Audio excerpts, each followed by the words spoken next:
Jay the CPA here. Hope you're doing well. Welcome to another episode of the Inspire podcast. That's what we are all about here. We're trying to inspire conversation, the next generation. We're trying to inspire open mindedness, and we're just wanting to kind of add to the conversation, maybe lead some of it.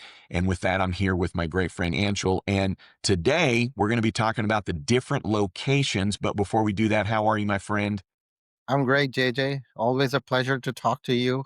You're a fantastic presenter, and your energy is just amazing. So I love it. Well, I appreciate that, my friend. Well, you are definitely a part of that enthusiasm.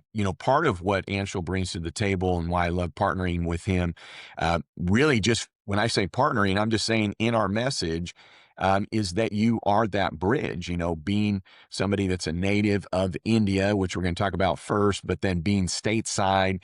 And from that perspective, really understanding both cultures. But let's talk about some of the other cultures. Now, we are going to talk about India first. We are going to India, or depending when you're watching this, we have been there.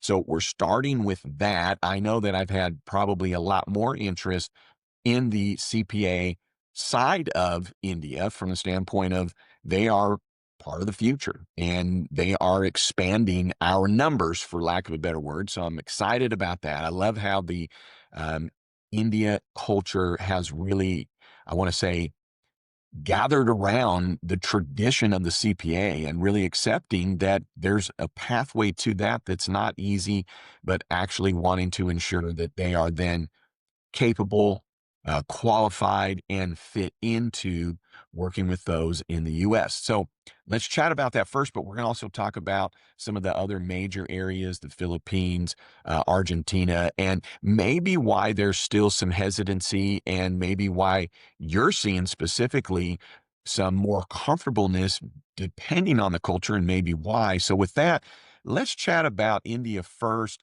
And when I now know, and I'm going to say something that might be, controversial for the viewer, but there really has been probably for the last, probably 15 years or so, this unfortunate mindset that when people in the US call customer service, and I'm talking about whether it's on telephone or cable or computers or whatever the case is, you would hear this, and it became kind of a general statement, not meant to be derogatory, but it was, well, I'm just going to get somebody in India. And what that led to is, well, they're not here. They probably don't understand what I'm going through just because they're physically not on the same continent as me. I don't think it meant somebody in India is incapable of answering the question, but also some language barrier, maybe an accent. And I'm sure people in India say the exact same thing about us, right?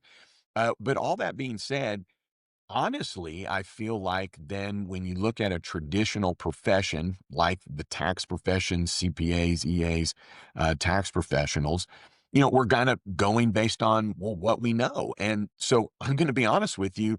When I first have, talked with other folks about this that are in my profession, that's kind of the first thing. And we are going to address it here later in this podcast.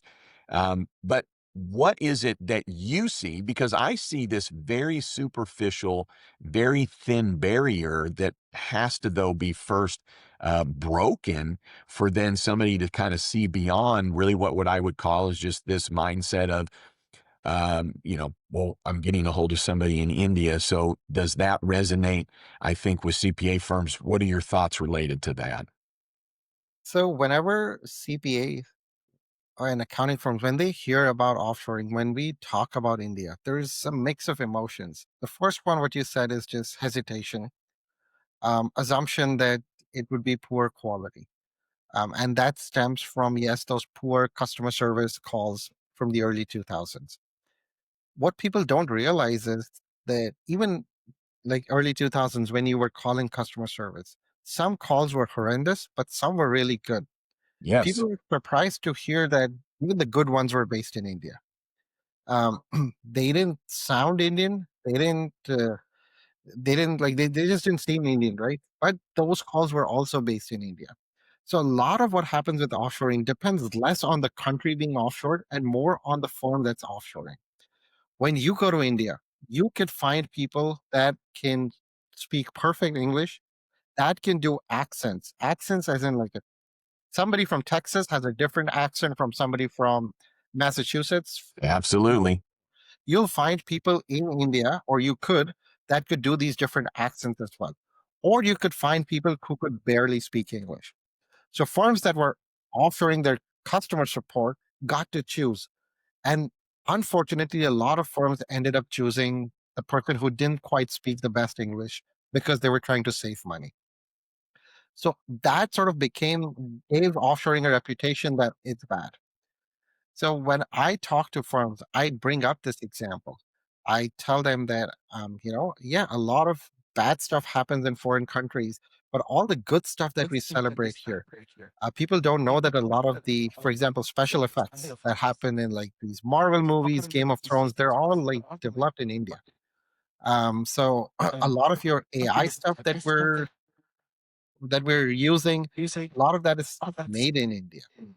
So that is one emotion that comes. That's one of the first emotions people feel, and it just needs to be addressed.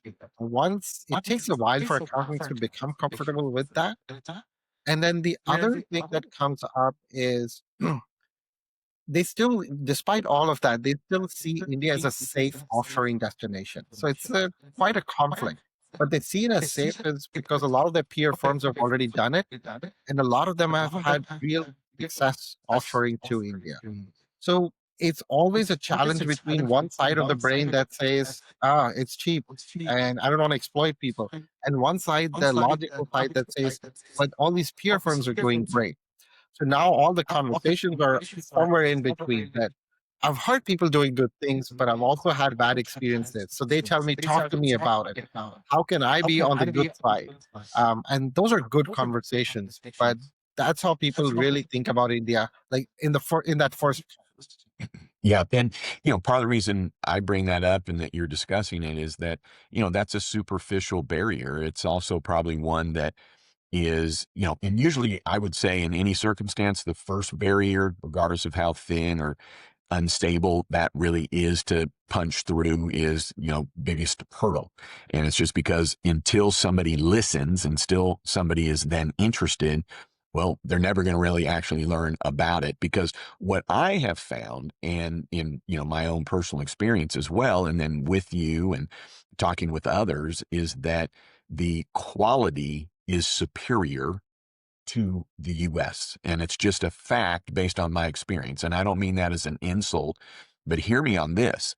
The quality of tax work has decreased in the US, not because of a lack of interest or a lack of desire to want to do a good job, but my fellow CPAs, which I don't mean to be controversial over, cannot say no, have too many clients, which then leads to not enough time to get the work done. And if there's not enough time to do anything, there's no way it's going to be as good a quality. The other aspect is that our culture has grown to be, and it's just got to be a fact, that we're just not in it for also the pride of the work. And I get that that may sound insulting, and it's not meant to be. But what I'm getting at is that doing tax work has become a commodity. It has been really cheapened, if you will. And in part, it's because, yes, software was brought into play where people can do their own taxes. But the other reasoning for that is that there's no time to provide value. And if I look at every client that's come our way and from firms that I would respect, it has been horrendous, embarrassing, disgusting, absolute near malpractice of the work that we're seeing. One of the differences is not just with me, but with a firm that is selective with the kind of client they're bringing on to ensure they have the time and the expertise. But when you now look to a culture that has what I would probably say that 1950s pride in their work and in their profession and what they're doing and ensuring they're getting it right, which then leads to the requirement for having time. Well, India as well is providing that relief, as well as the Philippines and Argentina, which we definitely want to make sure we have time to get to. Um, and that what raises the quality for. So hopefully somebody kept listening to what I had to say, is that what did I say in the beginning? It's not the lack of desire. It's not that we disrespect what we're doing. We don't have the time. And so, how do we gain time? Not possible. You have to gain more workforce, and therefore it has to be quality. And so, once we get past this superficial barrier, if you will, and you look at the quality, the pride that's going into that. And even back to what I was saying earlier, this is other cultures that are not whining and sniveling about how to become a CPA. They're not looking for the easy way out. What they're looking for is, how do I put myself in the best position to help those in the US? What is required of me? And then they do it. We have a young culture, unfortunately, that is more about them and me and the short term. And that's okay. There's nothing wrong with it. But at the end of the day, I feel as though that work quality is going to be there. Yeah, are there exceptions? Well, of course, there is across the board. But with this, Anshul, let's talk a little bit about, though, some of the other cultures. Philippines, I've had some experience with that. I've got CPAs that are working with those out of the Philippines through a very large agency that ensures quality. We know there's Argentina. So, which one do we want to address? But we want to kind of talk about, what do you see in U.S. firms and kind of what they're leaning towards, or maybe where they have less hesitation. And is it really kind of based on culture? Is it based on proximity? What are some of the things you're seeing? There's three locations, as you rightly mentioned: India, Philippines, and Latin America. Um, and India is where 80%, 85% of offshoring is being done, simply because that's where the talent is, that's where the energy is. But we've talked enough about India. So the second option is Philippines. Philippines is great for like bookkeeping, CAD, audit. What I personally like about Philippines is it's slightly cheaper than India. I think India has a turnover problem. Philippines does not yet. I've also seen that people are more grateful in Philippines for the job um, compared to India, and I think that's what firms see as well. A lot of firms still lean towards India or Argentina because one of the challenges with Philippines is, if you're going for tax talent, there's just not enough.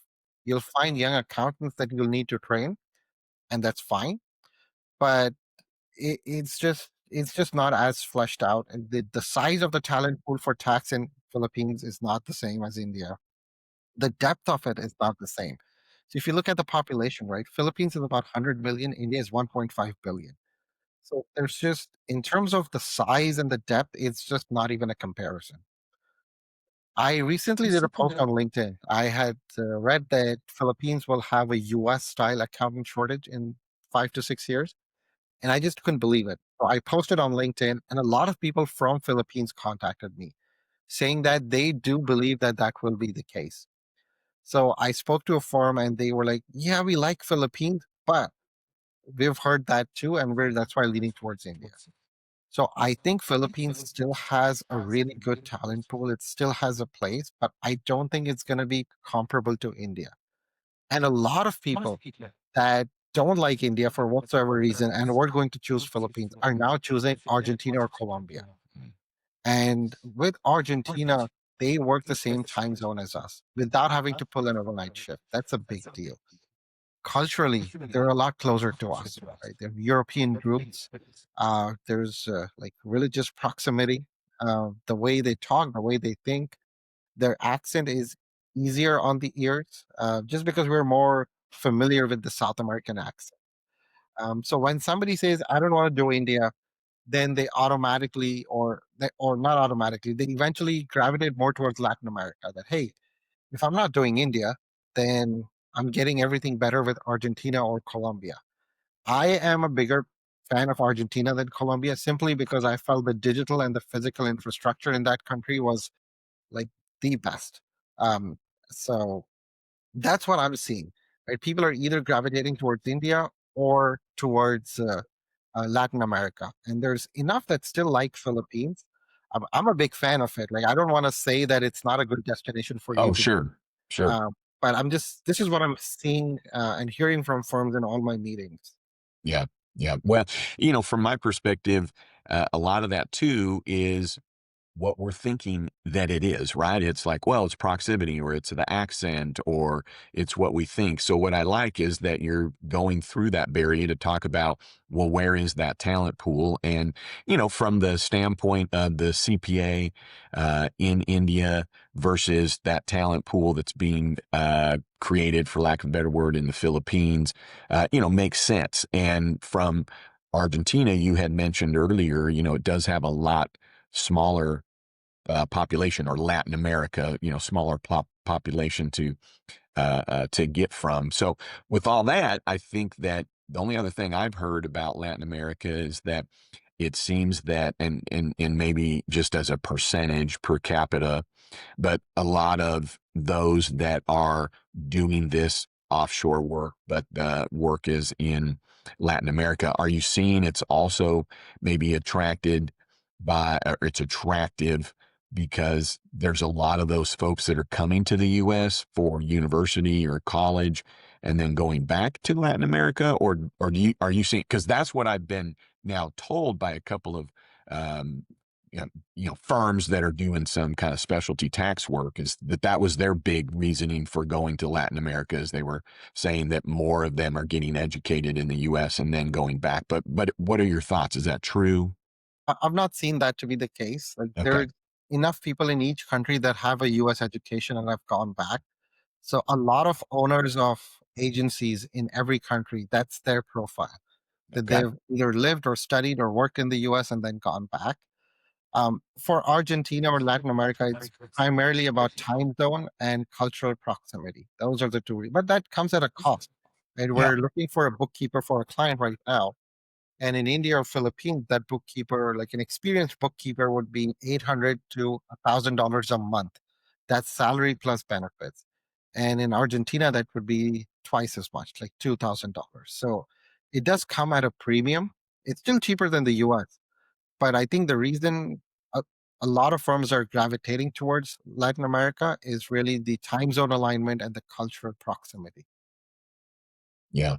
Well, I tell you what, we are at our time, and just like all podcasts, we can continue to go on. So we hope that you will tune into the playlist on the YouTube channel related to the Inspire podcast. We're super excited about leading this conversation and trying to be an open-minded forum. I know we'll be having some other guests. We've had past guests that are also not coming with an angle, not coming with an agenda, but providing information so that you're able to make some of your own decisions.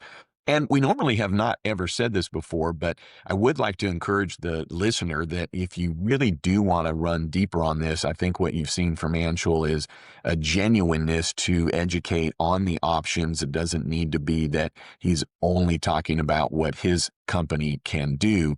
So with that, super excited for our upcoming podcast. Be sure to check out the past ones, subscribe to the YouTube channel, hit the like button, and tell others about it. With that, Anshul, I appreciate you, my friend. Absolutely, JJ. Always a pleasure talking to you. I love our conversations. I love the fact that we are very open about sensitive subjects. And let's continue it. Let's move forward. Absolutely. All right. Until the next one.